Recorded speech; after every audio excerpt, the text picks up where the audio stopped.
Welcome to the Woman in Power Conversation with the President. My name is June Beland, and I am the founder, president, and CEO of the Women's Chamber of Commerce of Nevada. My guest today is a longtime friend, Dr. Budweiser Hawkins II, Doctor of Chiropractic. Dr. Hawkins is dedicated to the belief of philosophy that the mission of the medical industry should be to assist people with attaining health freedom. Welcome. Long time no see. Well, thank you for allowing me to be on your program today. You know, we've talked about women's and their health issues over time, and when you asked me to be on the program, I was thinking about, you know, what would I say? There's so much to say about women in health and women in wellness, and what does it actually mean? And so when I started doing a little research on it, I found out that many of the issues that men have, women have also. And at one time there was a difference, a great disparity, because women weren't in the workforce. Once they attained that level and they could have the same types of jobs, like a president, like you are, CEO, manager, you know, being in management, they started getting the same types of ailments, but there wasn't a lot written on it. You didn't have a lot of women's magazines in the beginning, and so when you look at the top 5 killers, I just basically said, let me just write a couple of notes down: heart disease, cancer, stroke, chronic respiratory ailments, and then there's diabetes. Diabetes is up 600% since 1959. Whoa! And how women come into the play is like 1 in 3 women are obese. And when you talk about obesity, we're talking about someone that's 30 pounds plus overweight. And if you look at in our society, our present society now, they've actually made it okay to be overweight. You know, the clothing, at one time it was hard to find 1X, 2X. You know, it was difficult. Now it's everywhere. So it's okay to be that way. But when you look at chronic ailments and you look at obesity, at least when I look at it, I see anyone that's overweight, you're unhealthy, basically. And maybe you don't have a diagnosis yet, it's coming. And there's 5 diagnoses that if I was in the office right now, or you know, I have medical doctors in my family, and basically a patient that's overweight is the equivalent of 5 patients. A person that's let's say 5 pounds or 10 pounds overweight, they can be in the arena of high blood pressure, osteoporosis, neurological deficits, diabetes, and arthritis. And on top of that, you're told to take an aspirin sometimes. Just a baby aspirin, it's okay. It's only 81 milligrams. But each time you take that aspirin, it depletes 7 nutrients. And one of those nutrients will give you the very thing that you're taking it for. So how do we have our health? Well, first, we take that word and just like, let's put that word health on a shelf, because you have your health until you get sick. And then they give you something and you get healthy again. But if that's a static way of doing it.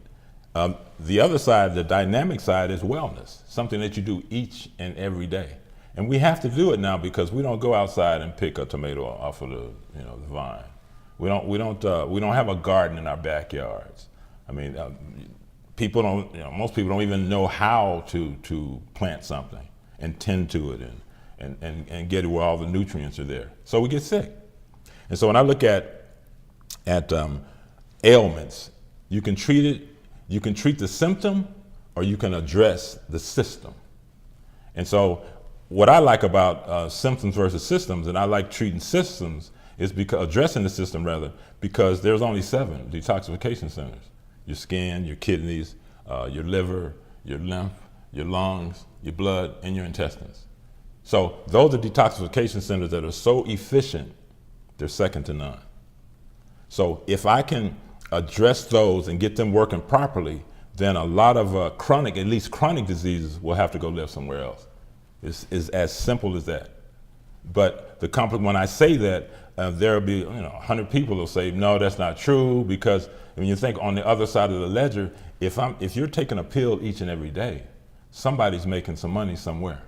And it's okay if you're making the money. I don't care about if you're making the money, but I don't want you to make it off of an individual that really doesn't need it. Like when I look at the hospitals, what I want to do in that is to take some of the burden off of the system.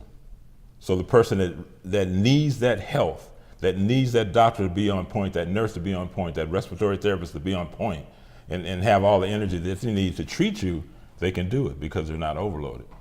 Because most of the chronic diseases, somewhere like 80%, plus or minus one, most of the chronic diseases are due to a diet. They're all diet related. And because you had your own office, but you stopped that. Because I had to stop, because I started addressing systems, and people that had really bad diagnosis that you really can't use the word cure, treat, or mitigate, they didn't have it anymore. So you had people going to hospital cancer wards going to say, go see Dr. Hawkins, he's curing cancer. And I wasn't, but I was putting your body in a position where the immune system would actually recognize that there is an invader. And anytime the immune system can just recognize that there is an invader, it will isolate it, neutralize it, and eliminate it. I didn't make the immune system.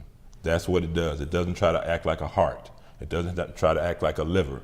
But when you break those components down to the cellular level, they all need the same nutrient.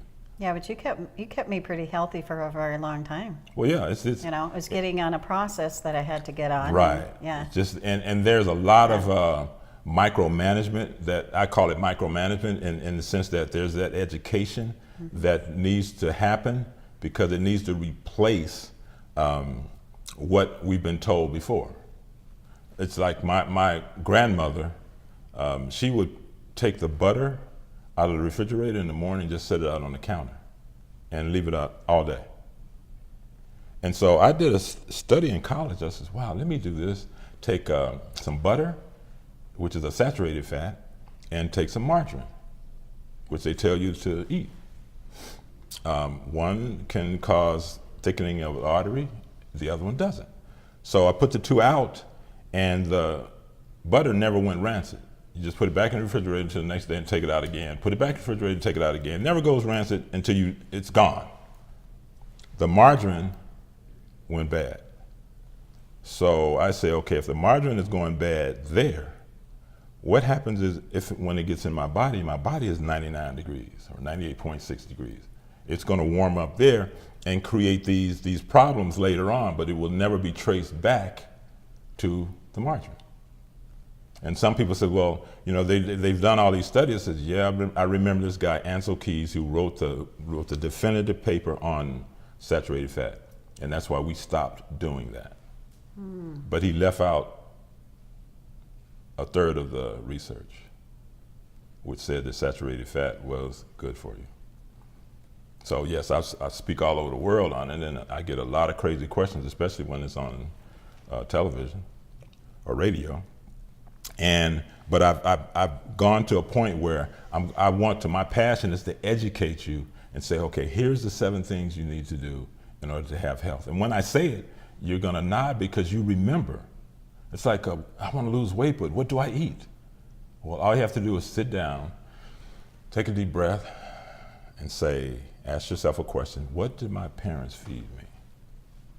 So what they fed you, since you came from them, the genes in your body breaks down that food. Or if you don't remember who your parents were for whatever reason, where did you grow up? Did you grow up in the Northeast? Did you grow up in the Southwest? Did you grow up in, say, California? Because in the different areas of the nation, you get fed different. So I grew up in New Hampshire. So you're like in the top right-hand corner of the United States. Yeah. It's very cold there. Very cold. So you have to eat foods that are heavy. That we would say, stick to your bones and that kind of thing. So you don't eat heavy foods in Arizona or Southern California. So the mix is different.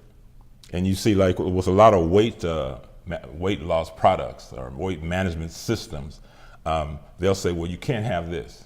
But that person grew up in an area where it's like, say, you can't have corn. But that person grew up in an area where that was the staple. So the genes in their body breaks that food down. So it's not so much, is the food good or bad? The question is, was it sprayed? Does it have pesticides on it? Does it have herbicides on it? Because that's what's giving you the problem. And that's why this term organic is the big word now. But they're taking that definition and they're diluting it. But is organic really true to the stores? Organic, that's a great question that you bring up. Organic is only as good as the ingredient listing on the package or the can or whatever. So we have to read ingredients. But if I say read ingredients, the first thing that your eye goes to is that nutrition fact. It's 6% this, of sugar, it has 0 cholesterol, but if you look at the ingredients and you see, let's say sugar, more than once, you might want to put it back on the shelf. What about that high fructose? High fructose corn syrup? Yes. Okay, like that. It's like, corn syrup is good if it's non-GMO. Yeah, but how are we going to know that? That's my point. That's why there's a big issue, and that's why we need the education. Yeah. Because people need to know. That's why I go around and I'll go to homes, and like if I get in your home, if I'm in your home, I can, a lot of times you'll sit me near the kitchen. For whatever reason, I don't know why that is yet. And if you sit me near the kitchen and we're talking like we're talking right now, I could actually get up and go into your kitchen and open your refrigerator and then ask you, may I look in it? I'm already in the refrigerator. And I can just take out a few items, and and this is really frightening, I could take out a few items out of your refrigerator or go into your pantry and look in there and take a few items out, and I can basically tell exactly what you'll come down with. I can't pick the time limit, but I can tell you what's gonna happen. I used to go in the grocery stores and just look in people's baskets, just look in a basket over here, that basket, and I can tell, okay, this person's gonna have high blood pressure, this person's gonna have diabetes. And as a healthcare professional, and you're in an office, all you have to do is just wait. How do you go in a grocery store? You. Just to go in grocery stores Right. and the big ones like, I guess I can say Costco and Sam's. And a manager came up to me one day because I would go on Wednesdays, and I didn't know that was a wrong day to go into the grocery store. Why? He said that he could tell that I wasn't like punching a clock, that I had to have some type of business to be there on that day at that time. And so I just went in just to take notes on what people were putting into their carts. For instance, if you put a 6-pack of soda there, I says, okay, you're gonna need 20 glasses of water to dilute the sugar that's in one 12-ounce can. That's over and above the water you should drink anyway. So if you drink 2 cans a month, that's 40 glasses of water you're gonna need that month. Plus maybe, let's take it on the low side, 8 glasses you should be drinking a day, just to stay hydrated. And so if you don't do that, if I see that, then I said, okay, let's say the sugar doesn't lead to diabetes, but there's phosphorus in it also, so that's gonna leach calcium out of the bone.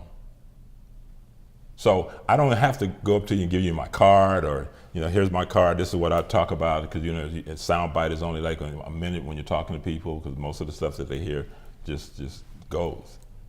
All I have to do is wait, because it's not my fault that they put the stuff on the shelf, but thank goodness we have somewhere for you to go to get treated when you have that problem. We could go on forever, but I know we can't. No. But it's very interesting, and there's some questions that I asked you a long time ago, and Yeah. that I follow and stuff, and so now you get me looking at labels and seeing what's in everything as well. Yeah. But I want to thank you for coming, and I'm glad that you're my friend, and glad we found you. Well, I didn't find you; one of my members found you, and you came and spoke. You were our first speaker. Well, you've been so good to me. I just want to, if I can, say this one thing. Over the years, and of course, we've had our little knockdown and drag outs because you wouldn't listen to me at first. But anyway, I like to for the Women's Chamber of Commerce. I do a nutritional profile test that costs like $25 to do, And for you and your members that I guess are in good standing, if they would go to wiserliving.com, W-I-S-E-R living.com, and just subscribe. That's their name and email address. And if they put a code Women's Chamber 18, Women's Chamber 18, if you do that, I will give you a free assessment, and you will at least know what combination of foods you should be eating. And it'll be kind of like a guideline you can use. So it'll be a free thing for your members. Well, thank you. Right. And we'll make sure we put that up there. Okay. And I want to thank you, and I want to thank everybody that's out there, all our viewers today. This is the Woman in Power, and we'll talk to you next time.